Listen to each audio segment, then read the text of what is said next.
अस्सलाम वालेकुम नाज़रीन। ड्रामा सीरियल मुकद्दर का स्टार के नेक्स्ट एपिसोड में आप देखेंगे हादी जिसे मालूम है कि घर का माहौल ठीक नहीं और फैजी का वैसे भी ऐसा दिमाग खराब हुआ है कि वो किसी को कुछ भी कह सकता है। तो इन्हीं हालात के दौरान वो बात कर देती है कि निसार यहाँ पाकिस्तान आया हो तो मैं सोच रही थी डिनर पर इन्वाइट कर देते हैं। तभी सफदर मियां खुशी का इजहार करते हैं कि क्यों नहीं। इवन वो ये भी कह देते हैं कि हादिया के वालिदैन को भी बुला लेंगे। ये सुनकर हादिया बहुत खुश हो जाती है। अब इस दौरान कुछ भी हो सकता है।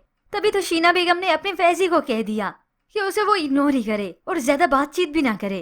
तभी फैजी ने ये कह दिया, हाँ ठीक है, वैसे भी मुझे कौन सा टाइम है। अब ये बात सुनकर नताशा तंजिया मुस्कुराहट के साथ उसे कहती है, हाँ सही बात है, तुम्हारे पास तो अपनी बीवी के लिए टाइम नहीं तो फिर साली के लिए क्या होगा। खैर ये वक्त भी गुजर गया। अब ऐसे में सफदर मियां को ये इल्म हो जाता है कि ऑफिस के अकाउंट्स में कोई हेरा फेरी कर रहा है। जो भी है बहुत जल्द मैं उसे ढूंढे निकालूंगा। अब यहाँ पर हो सकता है ये सारी चाल उल्टी राजी पर ही पड़ जाए, क्योंकि राजी ने रमशा के बारे में तो अपने मामू को बता दिया, मगर असल बात तो ये बताई नहीं कि उनका अपना ही बेटा मैनेजर के साथ मिलकर हेरा फेरी कर रहा है। अब ये सब कुछ तो उसने बताया नहीं। तो फैजी हो सकता है मैनेजर के थ्रू ये सारा इल्जाम राजी पे ही लगवा दे कि देखा बाबा मैं कहता नहीं था ये आस्तीन का सांप है, और फिर जाकर यूं राजी और भी जलील रुस्वा हो और हो सकता है इस घर से ही निकाला जाए। मगर फिर भी जो हकीकत है वो तो सामने आके ही रहनी है कि ये सारे करतूत उनके अपने बेटे के ही हैं।